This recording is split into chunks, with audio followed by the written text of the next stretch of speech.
Moi, ce qui m'impressionnait à l'époque, j'essayais toujours de me mettre du point de vue des familles qui voyaient en fait leurs proches entrer par la porte de l'hôpital et qu'ils ne reverraient plus jamais.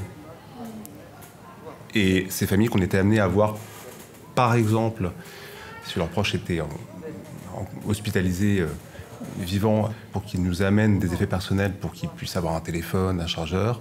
Hop, la porte se refermait à nouveau. Ils entreapercevaient le service et puis voilà. J'arrive, je vous donne un verre. C'est des portes qui s'ouvrent et qui se ferment. Voilà.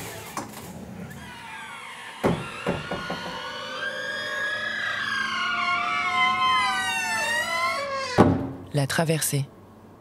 Épisode 5. Maintenir le lien. Des portes s'ouvrent et se referment aussitôt. Durant la première vague, l'hôpital se replie sur lui-même, se coupe du monde extérieur.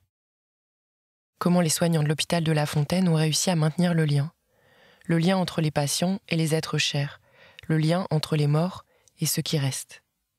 Alors, moi, la plupart des personnes que j'ai eues en suivi comme ça étaient des femmes qui avaient perdu leur mari. La plupart du temps, c'était ça. Et donc voilà, ces femmes racontaient leur solitude, le fait d'être loin de la famille, que les gens n'aient pas le droit de se rassembler à plus de je sais plus combien, que de toute façon les gens avaient peur. Voilà, tout était renvoyé à une espèce de solitude. Et moi j'imaginais, voilà, bon bref. Donc il y avait aussi cette question-là qui finalement est très importante pour les gens qui restent. Je m'appelle Gladys, je suis infirmière en réanimation depuis 5 ans.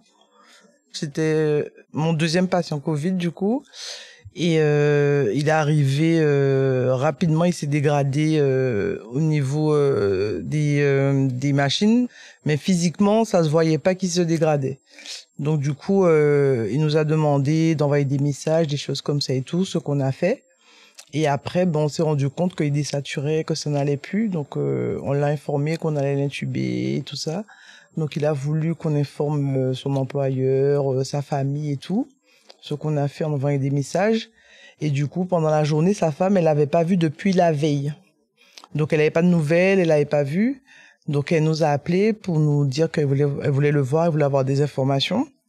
Et en fait, cette dame-là, elle l'a appelé quasi toute la journée. Genre, toutes les 10 minutes, elle appelait, comment il va, comment ça va, je peux le voir, ma fille, elle va pas comprendre, elle voudrait le voir, depuis hier, elle l'a pas vu, qu'il a jamais été malade, comment ça se fait que là, il a ça, il a aucun problème de santé et tout, donc elle comprenait pas. Donc on lui parlait, on lui expliquait et tout. Et au final, dans l'après-midi, il s'est dégradé. Donc du coup, devant l'intensité de la requête de l'épouse de venir le voir, j'ai demandé au chef de service qu'il fallait qu'elle vienne, quoi. Fallait que les enfants viennent. Il a accepté, donc elle est venue, on a expliqué la situation. Et on a fait un entretien en salle des familles. Et on lui a dit quand elle est prête qu'on pourra aller le voir. Et en fait, quand on rentrait dans le service, mon collègue m'informait par un signe que le patient il était décédé.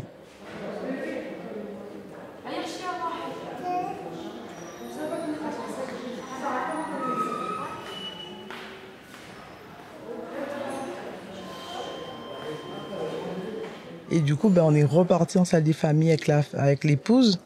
Et là, du coup, on lui a dit que finalement, c'était fini, quoi.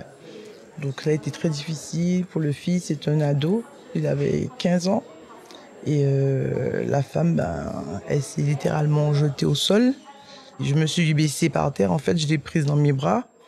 Et je lui ai dit, madame, ça va aller et tout. On va vous accompagner. On va être avec vous et tout. Et on est parti, on a été dans la chambre. Et ce qui a été difficile à ce moment-là aussi, c'est que là, en fait, il y avait plus de barrière. Les familles, elles pleuraient. Nous aussi, on pleurait avec eux. Hein. On n'allait pas se cacher comme on fait maintenant. Hein. Maintenant, quand c'est dur, on sort avec un collègue ou quoi, on pleure et puis on revient requinqué, on va dire. Mais là, on n'avait pas le temps de se dire que non, on peut pas. Là, c'était quelque chose de vraiment de jamais vus et tout. Donc, on pleurait avec les familles. Et du coup, quand ils sont rentrés dans la chambre, c'était difficile parce qu'il fallait les contenir parce qu'ils voulaient le toucher.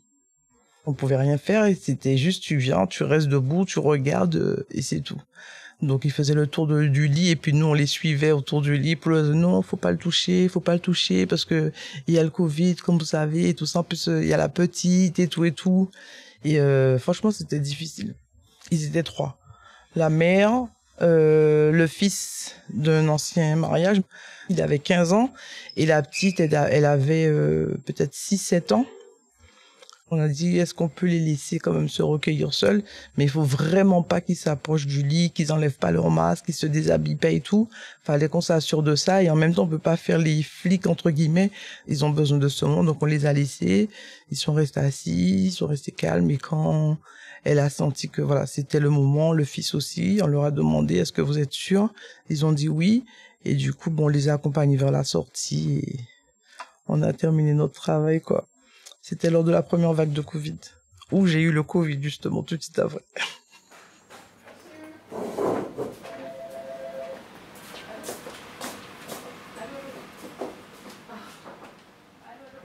Je pense que c'est à ce moment-là que j'ai eu, parce que c'était même pas une semaine après, où j'étais pas bien, mais je m'en rendais pas compte qu'on était dans le travail et tout. Et c'est un collègue qui m'a dit, mais Gladys, c'était bizarre, tu sens pas l'odeur et tout. Je lui dis non. Il me dit, mais toi, t'as le Covid. Je lui dis, mais non. Et du coup, je suis partie à la maison des usagers et tout. J'ai fait le test. Et du coup, ils m'ont appelé tout de suite après pour me dire, j'étais où? J'ai dit, je suis au travail. Vous êtes positif, vous rentrez chez vous? J'ai dit, non, non, non. Je peux pas quitter le navire, je reste ici. Et du coup, le médecin du travail, il est venu, il m'a dit, non, madame, vous êtes obligée. Et en fait, quand ils m'ont dit ça, tout de suite après, je me suis rendu compte, je me suis dit, mais c'est pour ça que je suis essoufflée. Chaque fois, je dois sortir dans les chambres. Mais je pensais que c'était le masque que je supportais pas, en fait. Et puis bon, ça a été. Je suis restée à la maison une semaine. Mais c'est vrai que cette période-là, c'était quelque chose d'assez compliqué parce que tu te dis que la relation qu'on a, un truc, ça peut tout bousiller. Autant on est tous ensemble, on se met bien, la distanciation, elle s'est faite naturellement. On dirait que c'était ce qu'il fallait, quoi, pour vraiment créer cette barrière qu'ils ne voulaient pas créer.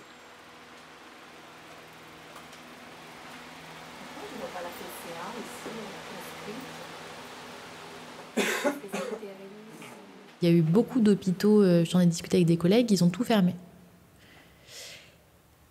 Et en fait, concrètement, chacun après a fait à sa sauce en local. Alors, faut pas se leurrer, hein, nous aussi, ça a été le cas. Mais malgré tout, le fait d'avoir aussi une coordination sur ce sujet-là a permis d'avoir un vrai débat, et notamment sur les cellules de crise, et aussi de sensibiliser les uns et les autres à l'importance, en fait, de maintenir ce lien social pour l'ensemble des patients et résidents.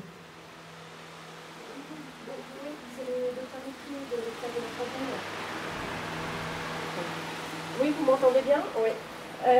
Oui. Donc je vous rappelais par rapport à pour organiser la sortie de votre papa, oui, vous avez été appelé par notre secrétaire. Donc hier vous avez eu le docteur Assouman, c'est ça avec elle vous avez vu pour la sortie?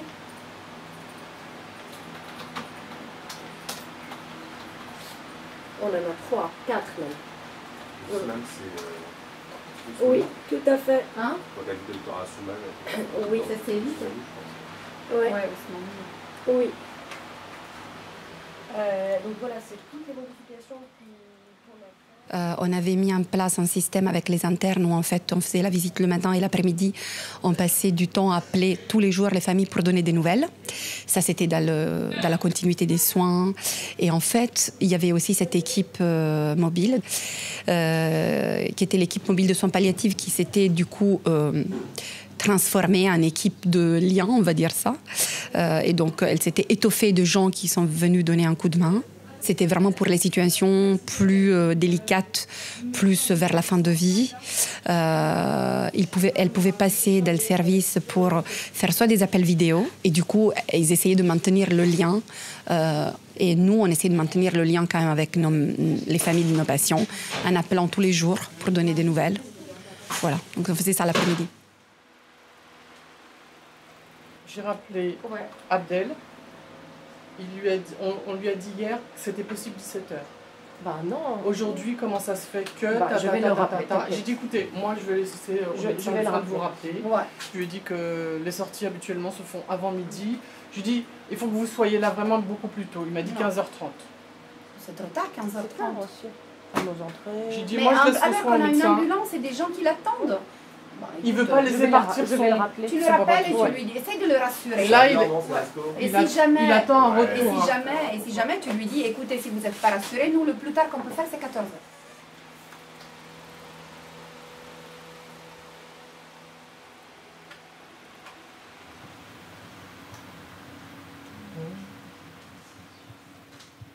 Alors, moi, je suis Claudia Classen, je suis psychologue à l'hôpital de Saint-Denis. Voilà, je fais différents services, mais globalement, je suis psychologue ici depuis 6 ans. Et quel rôle vous aviez, Claudia, pendant la première vague du Covid ?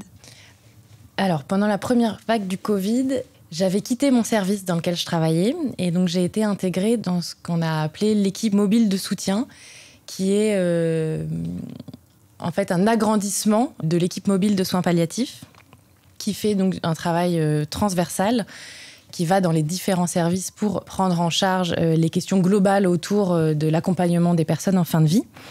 Et donc cette équipe mobile a été agrandie et supplémentée par différents praticiens, donc des psychologues, des infirmières, des médecins, des assistantes sociales. Donc voilà, on était une équipe qui était à la base 6 ou 7. On est devenu une vingtaine pendant cette première vague du Covid. Et vous étiez beaucoup au téléphone à ce moment-là ? En fait, je faisais de l'accompagnement et du suivi des proches de personnes qui étaient hospitalisées pour Covid. Donc ça, c'était au téléphone, mais on faisait aussi on essayait de faire de l'accompagnement des proches auprès des malades quand on pouvait. Et on a aussi beaucoup fait un travail un peu d'interface entre les familles et les malades. On faisait des appels visio avec les patients donc pour appeler leur famille. Vous faisiez le lien, en fait, entre l'hôpital et l'extérieur ? Oui, exactement. Enfin, c'était pas que ça, notre équipe, mais on faisait aussi du soin palliatif plus traditionnel, on va dire. Enfin, la question du soin palliatif, il y a aussi beaucoup la question de l'accompagnement des personnes. On n'est pas seulement sur traiter un symptôme, on parle de manière plus globale de ce que c'est que le soin à apporter à une personne. Et donc, la question des visites, la question de la spiritualité, la question de l'angoisse, voilà. Et elle est traitée aussi par ce qu'on appelle les soins palliatifs, en général.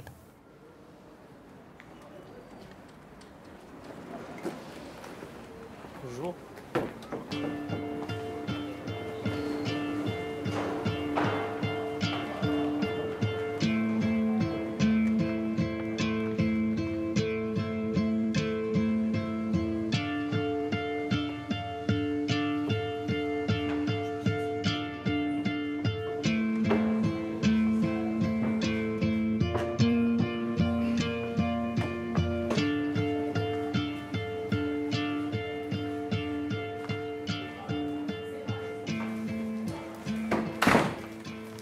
Et en tant que psychologue, moi, j'avais jamais trop travaillé comme ça. Après, c'est devenu beaucoup plus. Là, maintenant, les psychologues font du téléphone, font de la visioconférence. Bon. Mais on perd quand même énormément de quelque chose de notre métier. Et j'ai envie de dire, surtout quand il s'agit d'une question de deuil. Je ne sais pas pourquoi, je trouve ça encore plus difficile quand il s'agit de ces questions-là, de parler de ça au téléphone. Vraiment, la question du corps de l'autre, en fait, elle parle tellement. Et pareil, en fait, quand on voit un psychologue, on ne fait pas que parler. Et on pleure, par exemple. Et le psychologue, souvent, il a un geste de tendre un mouchoir. Même dans le regard, il se passe des choses. Quand la personne pleure, en fait, on n'a pas beaucoup d'autres moyens que de la laisser pleurer. Parce que mais au téléphone, c'est autre chose, quoi. D'entendre quelqu'un pleurer au téléphone, on n'a aucune action. Et on a juste à laisser les pleurs venir, les larmes couler. Mais ça me faisait en plus écho à la question de la solitude de ces personnes. Me disaient souvent à quel point elles étaient seules, justement, dans ce contexte de confinement. Et on ne faisait qu'accentuer la question de la solitude parce qu'on ne pouvait pas les recevoir. Quand on finit une consultation avec un psy, on remet ses affaires, on rentre, il y a un mouvement. Et là, il y a juste à raccrocher le téléphone. Et en fait, on est au même endroit et il n'y a rien qu'à bouger, quoi. Ça aussi, ça me travaillait un peu en tant que psychologue.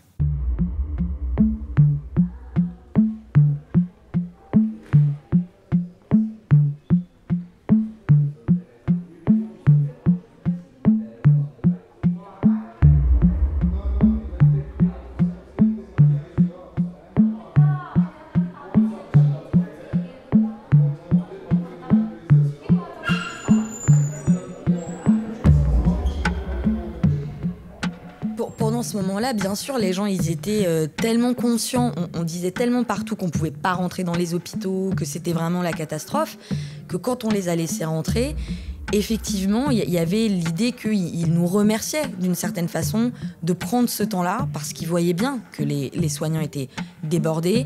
Pour certains, ils voyaient le fait qu'il y avait des patients qui étaient dans des états catastrophiques. La question que je me pose moi aujourd'hui sur ce qu'il en est des conséquences de cette absence ou cette difficulté à mettre en place des rites au moment du décès des gens dans notre hôpital pendant la première vague, c'est finalement pour les proches. Comment, pour des familles avec plusieurs enfants, le choix d'avoir eu à faire venir certains et pas d'autres, pour des familles qui habitaient loin et qui n'ont pas pu se déplacer et qui n'ont pas pu venir pour voir leurs proches malades et parfois même qui n'ont pas pu venir pour voir la personne décédée. Je me pose la question de qu'est-ce qu'il en reste aujourd'hui pour eux, comment ils ont pu un peu cheminer dans ces deuils très compliqués. Est-ce qu'il y a des questions qui n'ont pas pu être dépassées ? Est-ce qu'il y a des pertes et des privations qui sont restées inscrites de façon très douloureuse pour eux? Comment aussi, probablement, pour d'autres, des choses ont pu être créées, reimaginées dans un après-coup, ouvertes, vécues dans d'autres temps, de façon collective. Et ça, c'est un peu les questions qui me restent.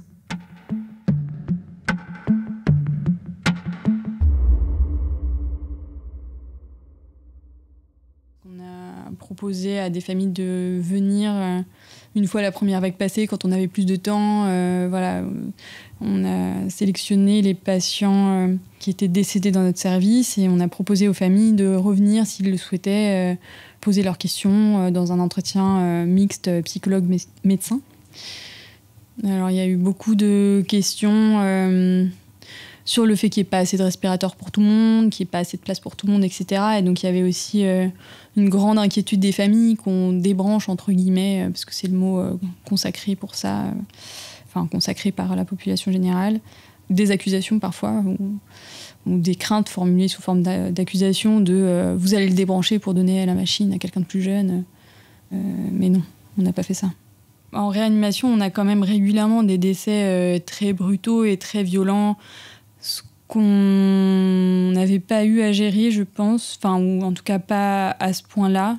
C'était l'incompréhension de « mais je comprends pas, en fait, mon mari, je l'ai emmené aux urgences, il allait bien. Et là, il est mort. » Et ça, c'était très particulier du Covid. C'est vrai que les patients avaient un truc très bizarre même avec un manque d'oxygène flagrant, ils n'avaient pas l'air très essoufflés, ils n'avaient pas l'air en souffrance. Et donc, il y avait une vision complètement erronée de la gravité par les familles, et les patients aussi d'ailleurs, qui fait que tout le monde tombait un peu des nues. Moi, il y a une question qui m'a beaucoup choquée, parce qu'en plus, c'était 2 ou 3 mois après le décès, et la famille m'a demandé, je crois que c'était une fille, m'a dit, en fait, vous m'avez appelé pour me dire que mon père, il allait mourir, mais du coup, quand j'étais dans la chambre, il était mort ou il était vivant ? C'est dire le degré d'incompréhension et aussi la difficulté de poser des questions à ce moment-là. Mais ça, oui, ça m'a beaucoup marqué de me dire, mais ça fait 3 mois qu'elle se pose la question, est-ce qu'il était vivant ou est-ce qu'il était mort ? Quand elle était là, c'était quand même... du coup, évidemment, nous, 3 mois après, on se rappelle pas forcément de la scène en détail, donc on essayait de lui faire dire, mais est-ce que vous vous rappelez ? Est-ce qu'il y avait une machine ? Est-ce que la machine, elle faisait du bruit ? Est-ce que le thorax, il se soulevait ? Mais c'était c'est facile de répondre quand on est en face de la situation. Quand c'est 3 mois après, ça ne rappelle pas forcément. Donc je me rappelle de ça. Et oui, je me rappelle d'une dame, il me semble qu'elle était infirmière, pas en réanimation, mais dans un autre service, et qui avait été très en difficulté avec sa famille, parce qu'il y avait énormément de fausses rumeurs qui circulaient sur les réseaux sociaux, dont on a appris des choses vraiment horribles.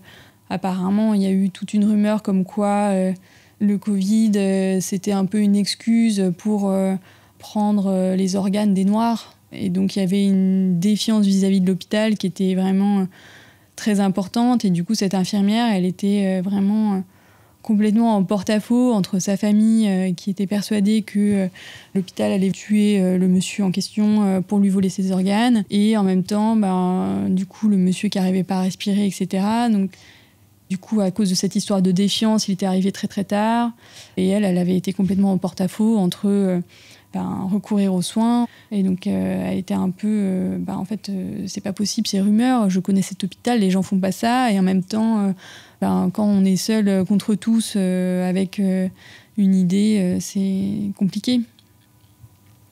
Mais ça avait été très choquant pour nous aussi, de se dire bon on a travaillé très dur, en fait les gens pensaient qu'on volait les organes des Noirs. Pour en revenir, moi, à mon activité du coup principale pendant ce moment-là, qui était le contact avec des personnes, avec les proches dont les personnes étaient décédées ou hospitalisées. Enfin, c'était pas que pour les personnes décédées. C'est pas super ça.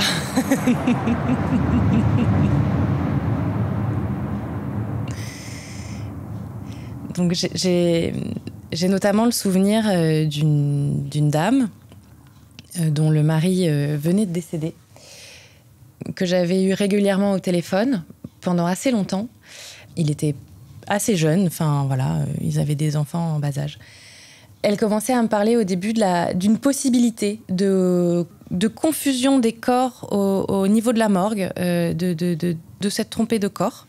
Alors parce que voilà, il faut savoir que pendant le Covid, la plupart des personnes ne voyaient pas les corps des défunts, ce qui fait que tout reposait sur la parole. C'est-à-dire, il est mort, ça venait des soignants, et la personne ne pouvait que le croire, adhérer, voilà, accepter. Donc il y a eu des personnes qui ont très mal vécu ça.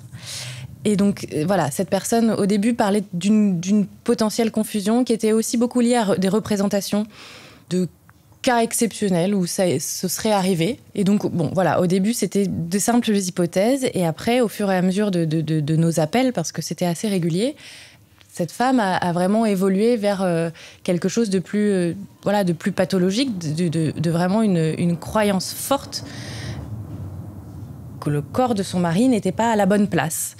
Elle ne doutait pas au début vraiment de la potentialité qu'il soit décédé, mais qu'il n'était pas dans le bon cercueil.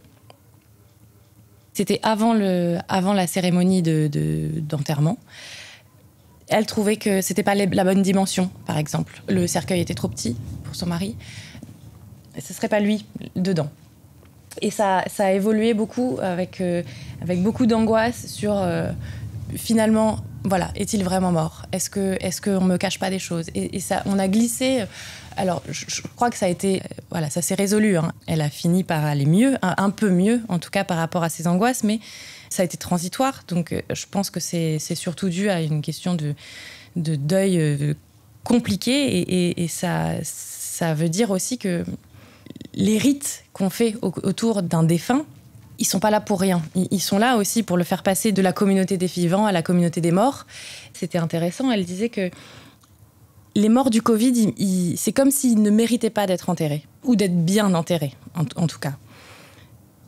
Vous leur répondiez quoi à ce moment-là ?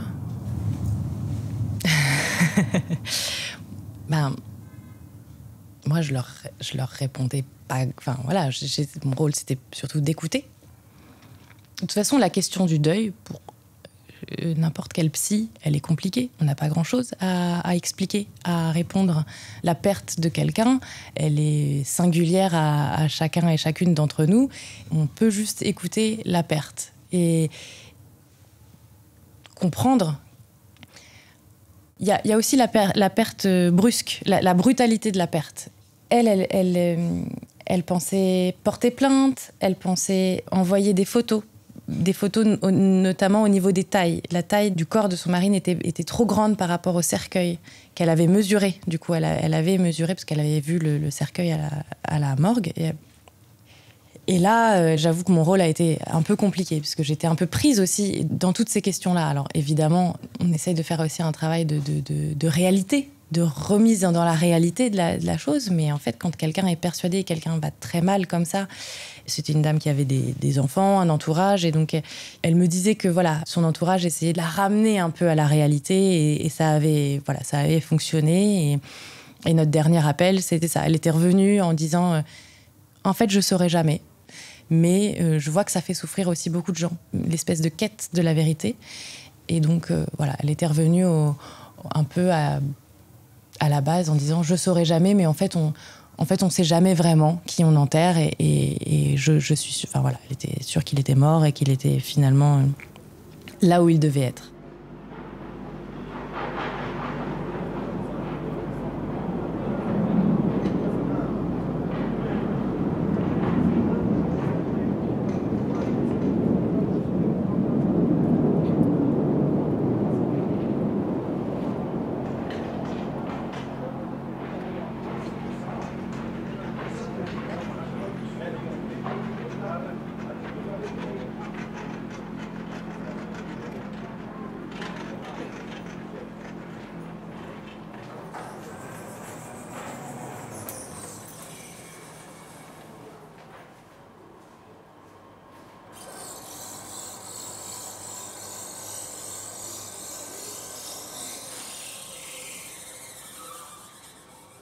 Et donc, on a réfléchi à une façon de pouvoir aider dans cette situation. Et on a pensé à un dispositif et que moi, j'ai beaucoup soutenu et que j'ai mis en place en réa, qui était le fait de prendre des photos des personnes décédées avant de fermer la housse. Donc, c'était pas simple. C'était quelque chose qui a pu beaucoup choquer certains de mes collègues. Il a fallu pas mal en parler. De dire, en même temps, prendre en photo des personnes décédées, pour certains, ça pouvait même être un manque de respect. Moi, ce que j'essayais de leur faire entendre, et ce qui a d'ailleurs en général plutôt bien marché, c'était de dire, pour ceux qui peuvent pas venir, il faut qu'ils puissent voir. Ça va être trop violent, ça va être trop compliqué, on l'imposera à personne. Mais pour ceux qui sont au bled, pour ceux qui habitent à des milliers de kilomètres, ils vont apprendre par un cousin ou par une des personnes de l'entourage ou au contraire par quelqu'un de très proche que la personne est décédée. Ils l'auront pas vue à l'hôpital, ils l'auront pas vue hospitalisée. La dernière fois qu'ils l'auront eu au téléphone, tout allait bien. On va leur dire, en fait, il est rentré, il avait une maladie, c'est le Covid et il est mort. Il peut être absolument fondamental pour que ces gens se remettent de cette perte, qu'ils puissent voir, qu'ils puissent avoir une image de la personne décédée. Je me suis posé la question de comment transmettre cette photo aux familles. Ça me paraissait compliqué d'envoyer juste en pièce jointe, en mail ou même par SMS. Enfin voilà, j'ai un peu réfléchi comment organiser ça. Donc j'ai écrit un texte de condoléances de la part de l'hôpital et en mettant le carré noir qui encadre la photo, qui sont les codes des faire-part de décès. Et j'ai envoyé comme ça aux familles qui le demandaient.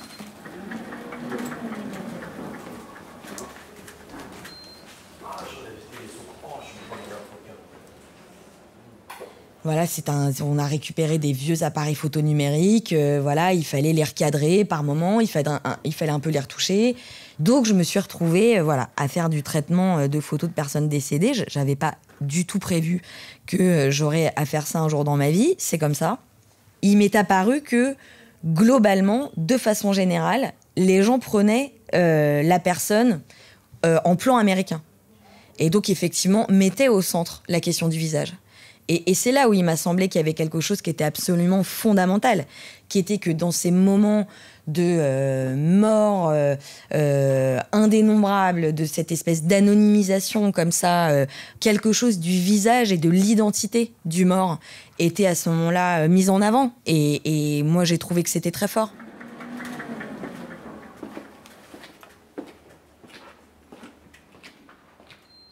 Ça semblait choquant, ça semblait violent.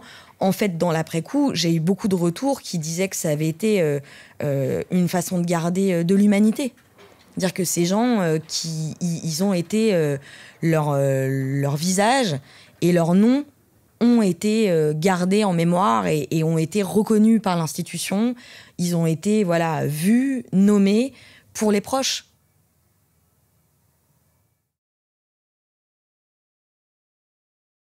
Et donc, on a eu beaucoup de retours de personnes, surtout de ces gens-là, en fait, de personnes qui nous ont dit merci. Merci pour ces photos que vous avez su prendre alors qu'on ne pouvait pas venir visiter papa, maman, tati, tonton. Tout comme ceux qui ont eu la possibilité de voir les photos, mais qui ont choisi de ne pas les voir. Moi, j'ai le souvenir de 2-3 messages de personnes qui disaient merci pour ça, merci d'avoir pris soin de mon père ou ma mère. Je n'ai pas eu la force de regarder les photos, mais voilà, je l'ai eu, pas eu au téléphone avant que les choses ne compliquent, etc. Je sais que vous avez fait votre possible. Et donc voilà.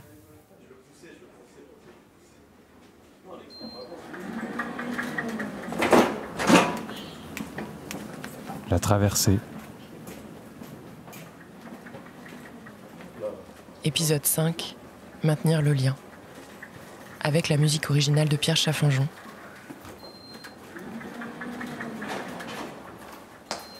Prise de son et écriture, Sarah Lefebvre.